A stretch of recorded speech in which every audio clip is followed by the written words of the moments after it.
This is director Stephen, director of Enter the Dark Woods, the one where people were beating each other up with keyboards. Yeah. And this is also Stephen, the actor in Enter the Dark Woods. Right, so we will start with director Stephen. So tell us about the concept for this film. I suppose the main thing came from what used to be called Twitter, and just seeing the kind of like the toxicity of it, and the kind of, for me, it runs on just emotions and negative emotions, and I suppose I wanted to take that emotional violence and turn it into a kind of physical violence. So it came from an emotional place, from seeing kind of um, just what's going on Twitter, particularly a colleague of mine, and how she got treated, particularly. And I think just seeing lots of sexism, racism, and I think it's just got worse actually. And when the film was made, and other than that, it was just two images. So the image was kind of of the woods and of some technology. So there was the three components really. It was the kind of emotional energy, I suppose, energy from social media plus the two images, and that was the genesis of it. Right, fantastic. Now we're going to go over to actor Stephen. Oh, sorry. So you kind of play like a personification of hating online. How did you get prepare for such a role? It was quite hard really to kind of get into that mindset.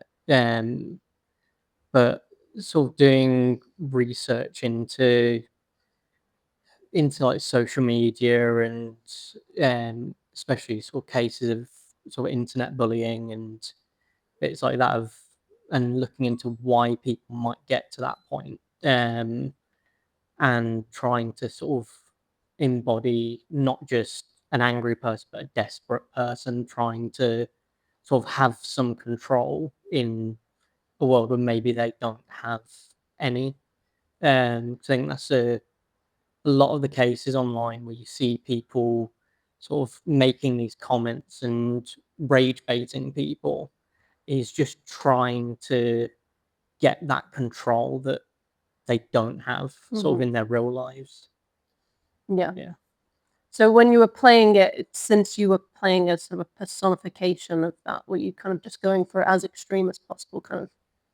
Yeah, trying to Sure. sort of being as extreme as possible because that's what's put across on the internet is the max of whatever emotion is someone's trying to sort of show because you can't really read someone's face. So sort of whenever people leave those comments and interact online, they have to make it as sort of obvious as possible of what they're trying to feel or say. Do we have any questions from the audience for? Yeah. So I mean, how do we kind of back to it? So actually, like, we get rewarded nice and kind of game niceness. You know, like how was that? Was that something that I wanted?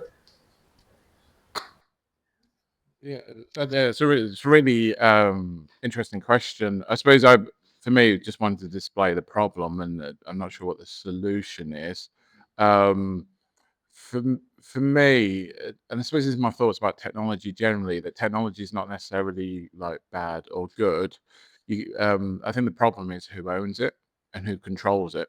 And if you have actually just owned by kind of billionaires and who have an interest in a certain way, then that needs to change for anything more positive to trickle down. So I'm sure there could be solutions that will kind of help, but for me, those solutions aren't going to happen whilst the control of the technology doesn't remain in a broader set of hands. Really, that's my thing, and I think there's also something in terms of like human evolution and how our brains are set up. So I think kind of people can be horrible to each other face to face, and if some part of me thinks that some of that is increasingly on the rise, which is worrying. But I think people, once they don't have those cues of seeing someone's face or their kind of tone or how distressing, and they can just write something, I think there's less inhibition online there as well. So does it really answer your question? My sense is we won't find a solution until actually who controls social media platforms and also technology is actually more democratically kind of owned and controlled. So I don't know if that answers. You got anything to add, Stephen? Yeah, I think it's going to be a lot harder to sort of gain a sort of positive emotion, especially with sort of the rise of AI at the moment. You tend to get a lot of social media that there are like bot comments and bits like that flooding feeds. And I think no matter sort of what happens, you'll always end up with people that are abusing sort of social media and as Steve said, like the people that sort of are running it will always let things slide because there's just so many people that are online. It's hard to control what over 1 billion people do and put out there. Like some will always sort of slip through the cracks. Um, but I think even if there was sort of a way that there could be a reward system to try and increase positivity, you've then got the risk of people becoming addicted to it, as people already do, and becoming addicted to that sort of dopamine of I need more of this, I need more rewards. You've already got people that are um, there are these sort of AI chat apps where it creates a story and people are they're getting dopamine from that and becoming addicted to it and losing hours and hours of their days just creating a story that is just for them, but they're missing everything else in their lives. I think it'll be a lot harder to control. Um, like if you put out like a reward system, it'll just sort of increase that addiction, that sort of reward based system of people just always being online, always checking in, and sort of getting that. The To me, the better solution would be finding a way to not necessarily move away from social media, but to integrate it as just a smaller part in sort of people's lives, which in itself will be a lot harder to do.